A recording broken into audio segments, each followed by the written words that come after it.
you guys enjoy your whatever that is. All right. Test. Test. Test. Test. Test.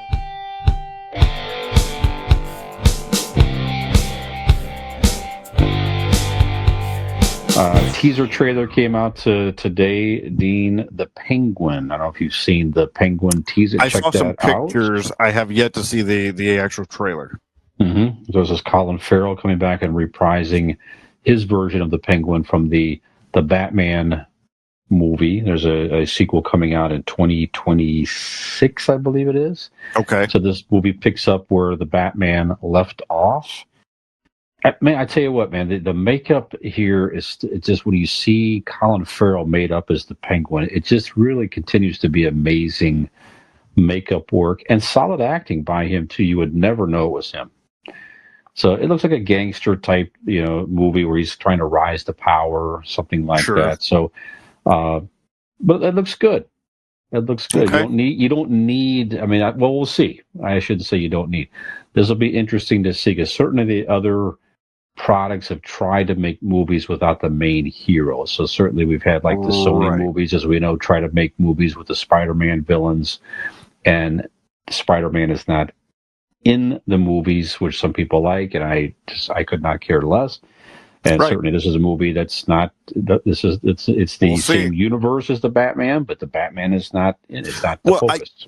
I think the problem with this might be is that it's the villain that you saw with the Batman in the other film.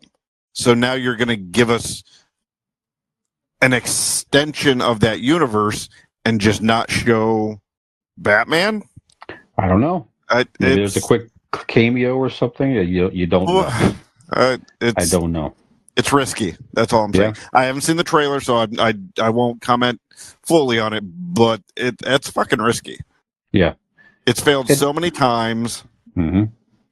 I know Colin Farrell's a hell of an actor, and the character's great, but is it enough to hold a whole movie without Batman?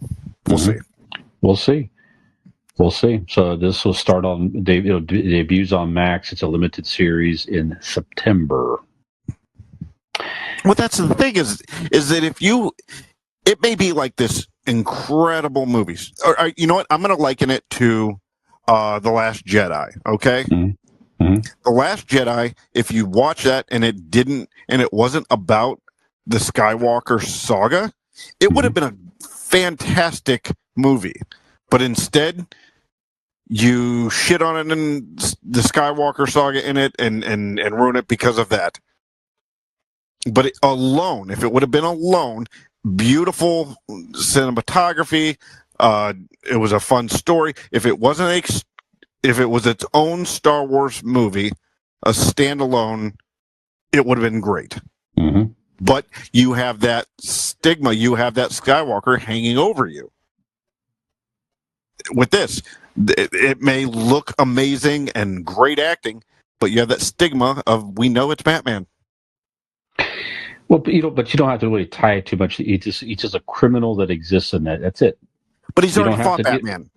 Yeah, but you don't have to tie it to the Batman. Now he's going to go. Well, that's going to be the shitty part. If you don't tie it to Batman, people are going to want you to because he was already a character fighting Batman. Maybe. I don't know. Yeah, I guess we'll see. We'll see. And it's probably using it partially as a bridge to the next movie. Maybe. I guess we'll see. Maybe not. Sure. Yeah. Yep. Well, you're right. It's an experiment. Because if this does well, then it would not be shocking. You see other things like maybe Zoe Kravitz comes back and does like Catwoman, like whatever happened to Catwoman after the Batman. Maybe there's an interesting storyline there or something like that. We'll see.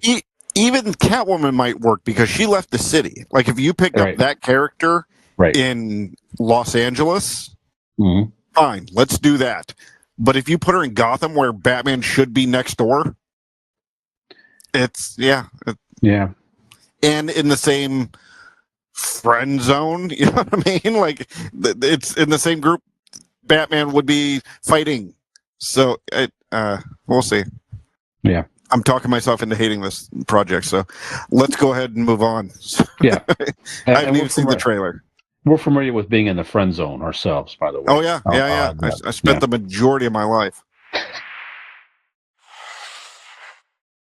speaking of a lot of money here, Sony is buying the Queen catalog, the Queen music catalog. You want to take a guess of the price tag for such a catalog? $1.5 billion. Very close. 1.2 billion. Look at me. US. Wow.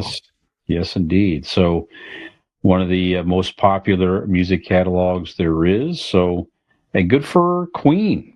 It's just certainly a few guys. Most of them are still alive. Obviously, Freddie Mercury's passed on a while ago, but sure. I'm sure his estate will benefit somehow, some way. Yeah, they were. Imagine the one guy in Queen.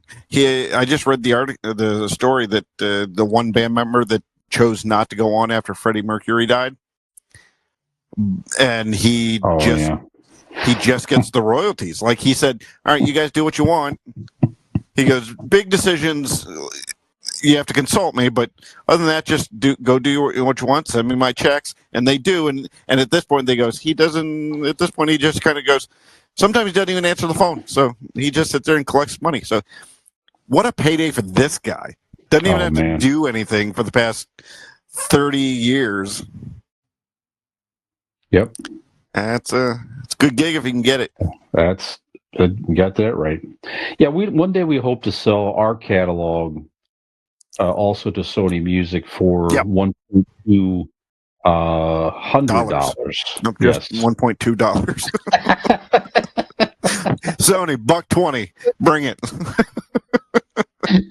Allie and I were going through filling out loan applications. Like, do you earn any other assets, whatever? I was like, well, we have earned about $60 for this podcast. Look at that. She's like, we're not putting that on there. I'm like, I'm just kidding, honey. Well, that mama, are you bringing the funny to this podcast? I don't think so. Hey, did you like that video? You know you did, and we know you did. So stop screwing around and go like that video, subscribe to our channel, and join us for some more.